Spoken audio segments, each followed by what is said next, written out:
नमस्कार दोस्तों, स्वागत है आप सभी का rice smart Hindi YouTube channel पर। और मैं सोनम गोयल आप सभी का अभिनंदन करते हुए आज के इस वीडियो में हम डिस्कस करने जा रहे हैं एक नया topic, that is Surat split यानी सूरत विभाजन, जो कि हम जानते हैं कि एग्जाम पॉइंट ऑफ व्यू से बहुत इंपॉर्टेंट है। क्योंकि मॉडर्न इंडियन हिस्ट्री की बात करें तो उसमें जो एग्जाम पॉइंट ऑफ व्यू यानी एसएससी के पॉइंट ऑफ व्यू से जो सबसे इंपॉर्टेंट टॉपिक होता है दैट इज नेशनल मूवमेंट यानी राष्ट्रीय आंदोलन। और राष्ट्रीय आंदोलन की शुरुआत का दौर जो माना जाता है 1885 से लेकर यानी कांग्रेस की स्थापना से लेकर भारत के आजादी तक का। इसीलिए उसमें जितने भी हम हर वर्ष में जो भी कुछ इंपॉर्टेंट इवेंट्स हुए हैं, जो इंपॉर्टेंट फैक्ट्स हैं, वो बहुत इंपॉर्टेंट है, जिसमें सूरत विभाजन भी इंपॉर्टेंट है। तो आज के शॉर्ट वीडियो में हम बात करेंगे सूरत विभाजन को लेकर। लेकिन आगे चलने से पहले इसे लाइक जरूर कीजिएगा, शेयर कीजिएगा। तो यहाँ आपके सामने जो इमेज नजर आ रही है, इनका नाम है रास बिहारी घोष। इनका नाम है रास बिहारी घोष। अगर हम बात करते हैं सूरत विभाजन की तो सबसे पहले जानना बनता है कि ये सूरत विभाजन था क्या। दरअसल जैसे कि हम जानते ही हैं, कांग्रेस की स्थापना के बाद से हर साल एक एनुअल मीटिंग कांग्रेस की होती थी, जिसे कांग्रेस सेशन या कांग्रेस अधिवेशन कहा जाता था। इसी तरह का एक अधिवेशन 1907 में हुआ। जैसे कि हम जानते हैं, हर अधिवेशन के जो दौरान है एक प्रेसिडेंट हुआ करते थे जो इस मीटिंग को लीड करते थे, और एक पर्टिकुलर जगह पर ये जो है एनुअल सेशन होता था। ये अधिवेशन ये अधिवेशन जो था चलता था। इस अधिवेशन में ना जाने कितने राष्ट्रवादी नेता जो है इसका हिस्सा बना करते थे। लेकिन हम कैसे बोल सकते हैं कि शुरुआती दौर से ही कांग्रेस में दो दल रहे हैं, जो कि जहां एक है नरमपंथी दल जिसे इंग्लिश में हम मॉडरेट्स कहते हैं, और एक है कांग्रेस का गरमपंथी दल जिसे हम अंग्रेजी में एक्सट्रीमिस्ट कहते हैं। एक्चुअली शुरुआती समय से देखा जाए तो इनके बीच में एक मतभेद तो बना ही रहा है। हालांकि दोनों का इरादा अंग्रेजी शासन का विरोध करना और अंग्रेजों को भारत से बाहर निकालना ही था, लेकिन तरीके अलग थे। जहां मॉडरेट्स इस काम को बड़े प्यार से, बिना हिंसा के, बिना विरोध के करना चाहते थे, शांति से करना चाहते थे, तो वहीं दूसरी तरफ जो एक्सट्रीमिस्ट थे वो विरोध करते हुए, साफ तरह से बोलते हुए, चुनौती देते हुए अंग्रेजों को यहां से हिंसकों के विरोधी होकर उनको बाहर करना चाहते थे अपने हक के लिए। दोनों का विचार थोड़ा सा अलग था। इसी तरह से इन दोनों के बीच की जो फूट है वो एक बार को नजर आती है जब 1907 में यही कांग्रेस का अधिवेशन सूरत में आयोजित होता है। तो दोस्तों, दरअसल ये कहानी वहां से शुरू होती है जब कहा जाता है कि 1905 में जो हाल ही में स्वदेशी आंदोलन हुआ था, उसके बाद से गरमपंथी दल भी जो है एक अलग ही फेज में जा रहा था, जहां पर उनका भी एक बोलबाला चल रहा था। और उस बोलबाले के चलते हुए अब नरमपंथी यानी मॉडरेट्स को ये लगने लगा कहीं ऐसा ना हो कि कांग्रेस में इन लोगों के हाथ में पकड़ आ जाए, यानी कांग्रेस की पकड़ इन लोगों के हाथों में आ जाए। इसलिए इस बार के अधिवेशन में एक काम किया गया।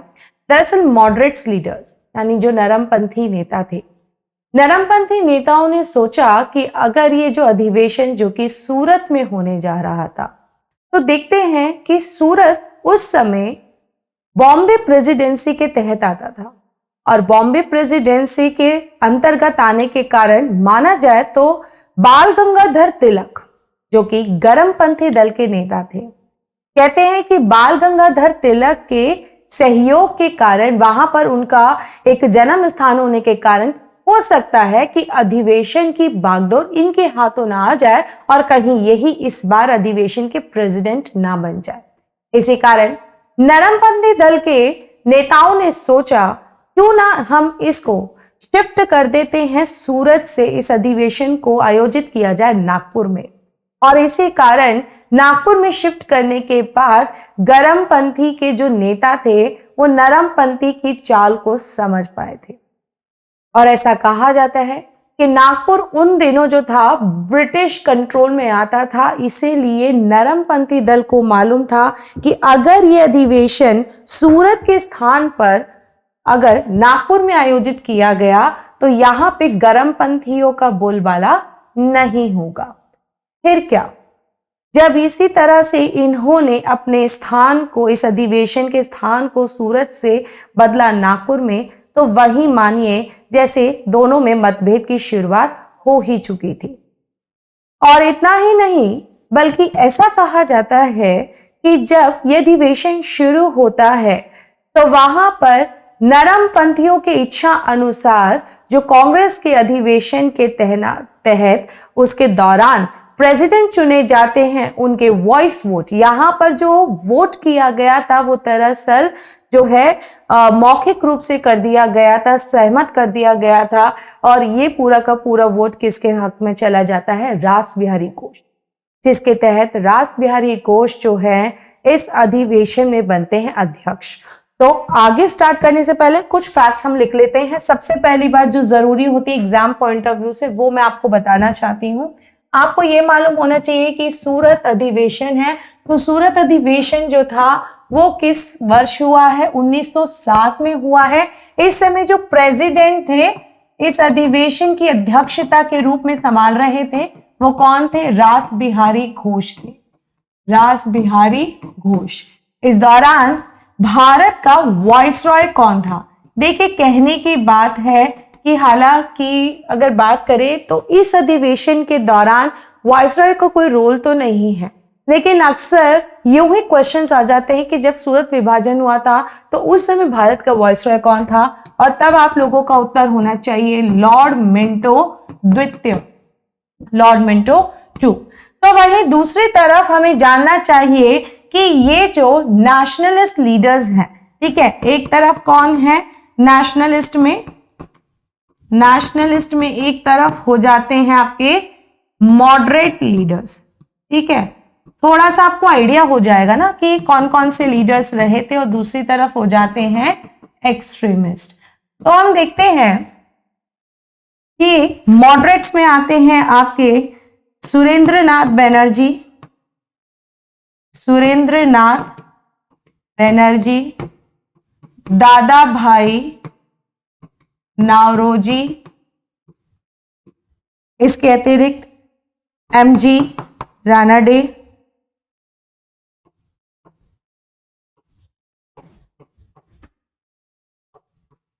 गोपाल कृष्ण गोखले।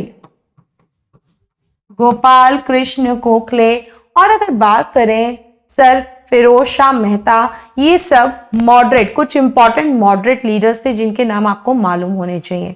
वहीं दूसरी तरफ एक्सट्रीमिस्ट की हम बात करते हैं, जिन्हें शॉर्ट में एक अच्छा खासा स्वदेशी आंदोलन के तहत टैग मिला था लाल बाल पाल, यानी लाला लाजपत राय,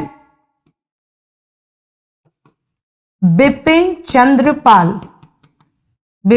चंद्रपाल, वहीं बाल गंगाधर तिलक,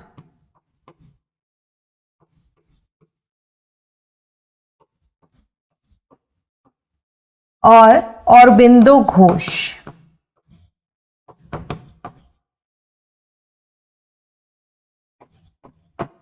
तो इस तरह से ये जो लीडर्स थे इनमें आपस में ही जो थे काफी हद तक मतभेद हुए। और आगे कंटिन्यू करते हुए जानते हैं कि जब नागपुर शिफ्ट हुआ तो इस अधिवेशन के तहत, जहां पर उम्मीद थी कि अगर यही अधिवेशन सूरत में होता तो बाल गंगाधर तिलक के हाथ में पकड़ आती, लेकिन कुछ और ही हुआ। और तब कहते हैं कि यहां पर नागपुर अधिवेशन जैसे ही शुरू होता है उसमें मदन मोहन मालवीय, जो कि आप उन्हें मॉडरेट जो ग्रुप के लीडर्स हैं उनके तहत कह सकते हैं कि वो भी नरमपंथी दल के ही नेता थे। मदन मोहन मालवीय ने बाल गंगाधर तिलक को कुछ भी एक शब्द तक बोलने नहीं दिया अपनी अनुमति से। फिर क्या कि जब दोनों में ही अंधमंध होने लगी थी तो इस तहत बाल गंगाधर तिलक ही नहीं बल्कि गरमपंथी के लोग जो थे थोड़ा बहुत भड़कने लगे। फिर नरमपंथी के लोगों ने भी मानिए जैसे उन पर अटैक करवाना शुरू करा। इतना ही क्या था, गरमपंथी के दल के लोगों ने जब देखा कि बात तो अब लड़ाई झगड़े पर उतर आई है, तो इस तरह से उन्होंने भी जूते और कुर्सियां फेंकना शुरू किया। जूते और कुर्सियों के फेंकने के सिलसिले में जो जूते फेंके गए थे, वो एक जूता जाकर सुरेंद्रनाथ बैनर्जी को लगा था और दूसरा सर फिरोज शाह मेहता को। इस तरह झगड़ा होने पर वहां पर पुलिस को आकर इस अधिवेशन को समाप्त करवाया गया। एक समय मानिए जैसे दोनों में फूट पड़ चुकी थी इस अधिवेशन के तहत, इसीलिए इसको सूरत विभाजन कहते हैं। यानी हम एक चीज लिख सकते हैं क्या, the moderate and the extremist group of INC got separated during this session.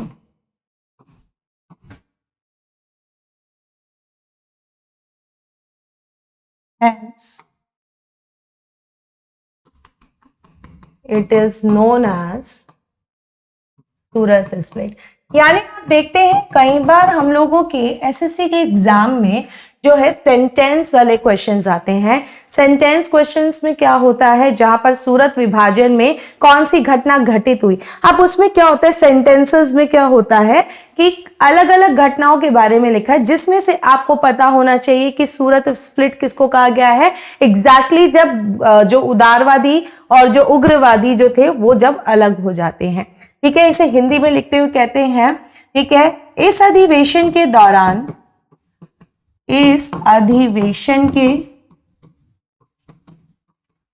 दौरान जब कांग्रेस के नरमपंथी और गरमपंथी दल में फूट पड़ी, इसे ही सूरत विभाजन कहा जाता है। तो इस तरह से आप समझ सकते हैं कि किस तरह से सूरत विभाजन हुआ। और सूरत विभाजन के पश्चात मानिए दोनों के बीच में ये जो टकरार थी वो काफी समय तक बनी रही थी। इतना ही नहीं, कुछ समय तक तो जैसे बाल गंगाधर तिलक, और ऐसा कहा जाता है कि उग्रवादी दल के नेता को मान लिया जाता है कि ये राजद्रोह, जबकि एक बार बाल गंगाधर तिलक पर यह आरोप भी लगे थे राजद्रोह को लेकर, क्योंकि इनका राष्ट्रवादी विचारधारा का जो रवैया था वो अलग था। लेकिन तब भी गरमपंथी के लोगों ने हार नहीं मानी। बाल गंगाधर तिलक ने तो बल्कि अपनी पहचान को लोगों के बीच में बनाए रखने के लिए और राष्ट्रवादी नई राष्ट्रवादी विचारधारा को लोगों के बीच में बनाए रखने के लिए उनके एफर्ट्स कम नहीं थे। उन्होंने लोगों में एकता बनाए रखने के लिए शिवाजी महोत्सव और गणपति महोत्सव की भी शुरुआत की थी, जो कि अक्सर SSC में ये क्वेश्चन पूछा जाता है। हाल ही में 2022 और 23 में ये क्वेश्चन SSC में आया हुआ है, इसलिए बहुत इंपॉर्टेंट है। लेकिन तब भी कहते हैं कि काफी समय तक जो गरमपंथियों की छाप अभी तक लोगों के बीच में बहुत अलग तरीके से थी, वह निरंतर कार्य करते जाने के कारण ये गरमपंथी जो नेता थे लोगों के बीच में काफी ज्यादा फेमस भी हुए। और इतना ही नहीं, बल्कि कुछ लोगों का तो ये भी कहना था कि बाल गंगाधर तिलक, जो कि मुस्लिम नेताओं और मुस्लिम जनता के विरोधी थे, इस बात को भी गलत सिद्ध कर दिया गया था, क्योंकि कहते हैं उनके सपोर्ट में वो काफी हद तक उनके साथ रहा करते थे मोहम्मद अली जिन्ना। कहते हैं जब बाल गंगाधर तिलक पर राजद्रोह के आरोप लगे थे तो उनका उस समय जो केस थे मोहम्मद अली जिन्ना ही लड़ रहे थे उनके हक में रहकर। इसी के साथ देखा जाए तो ये विभाजन का जो बाद में जो तरीका था, इसके साथ दोनों के जो राष्ट्रवादी विचारधारा थे वो अलग अलग दिशा में चले लगे और अंततः देखा जाता है कि फिर से एक होने के थोड़े से जो हमें चांसेस नजर आते हैं ये तब होता है जब 1916 में कांग्रेस का एक अधिवेशन लखनऊ अधिवेशन में होता, मतलब लखनऊ में आयोजित किया जाता है, जिसे इतिहास में लखनऊ अधिवेशन के नाम से जाना जाता है। और इस लखनऊ अधिवेशन को कांग्रेस लीग पैक्ट यानी कांग्रेस लीग समझौता भी कहा जाता है, क्योंकि कहा जाता है कि लखनऊ अधिवेशन जिसकी अध्यक्षता संभाल रहे थे अंबिका चरण मजूमदार यानी एसी मजूमदार, तो वो दौर था 1916 की बात हम कर रहे हैं, तो वो ये दौर था जब हम देखते हैं 1914 में फर्स्ट वर्ल्ड वॉर शुरू हो चुका था और इस समय भारतीयों के पास एक बहुत ही अच्छा समय था कि वो एकजुट होकर अंग्रेजों का विरोध कर सकते हैं। इसीलिए फिर से इस अधिवेशन द्वारा न केवल कांग्रेस और मुस्लिम लीग एक हुए, बल्कि कांग्रेस के इन दलों में भी नजदीकियां पाई जाती हैं। और इस तरह से आज के इस सेशन में हमारा सूरत विभाजन कंप्लीट हुआ। और इतना ही नहीं, इसी तरह की जानकारी के लिए मेरी अन्य वीडियोस में मैं आपको इसी टॉपिक से संबंधित बहुत सारी जानकारियां जरूर दूंगी। लखनऊ अधिवेशन ही नहीं, बल्कि हम हर वर्ष के जो इम्पोर्टेंट इवेंट्स इस टॉपिक के तहत घटित हुए थे उसके बारे में पढ़ेंगे। तो इसीलिए आप लोग जो हैं इन वीडियोस को बैक टू बैक देखते रहिएगा। फिर से मुलाकात होगी हम लोगों के नेक्स्ट वीडियो में, तब तक टाटा बाय बाय।